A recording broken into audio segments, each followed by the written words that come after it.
what the Bible warned us about: necromancy and consultation of spirits.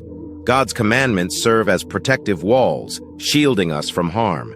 Necromancy, the act of communicating with the dead or consulting mediums, is strictly forbidden.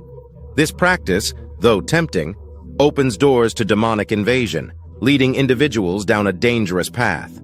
Believers are urged to avoid such activities as they go against God's plan and expose individuals to harmful spiritual forces. Genesis 2:16, 17.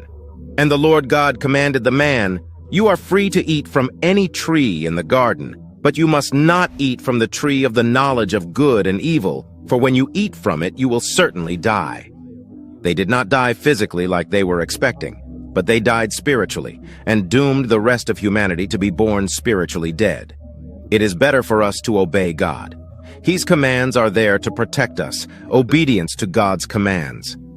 Deuteronomy 28:1-2 emphasizes that diligent obedience results in elevation and an overflow of blessings. God's commandments, far from being burdensome, are a pathway to a fulfilled and protected life. Understanding that God's ordinances are for our good, we are called to walk in obedience, prioritizing our relationship with Him above all else. Idolatry and its consequences. Another forbidden practice is idolatry, the act of placing anything above God in our lives. Deuteronomy 4:23-24 emphasizes God's jealousy and warns against crafting images for worship.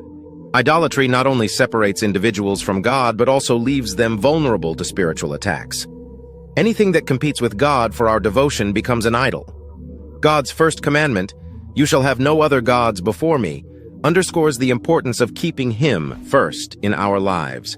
God's commandments are not arbitrary restrictions, but loving guidance to protect us from harm and lead us into a life of victory.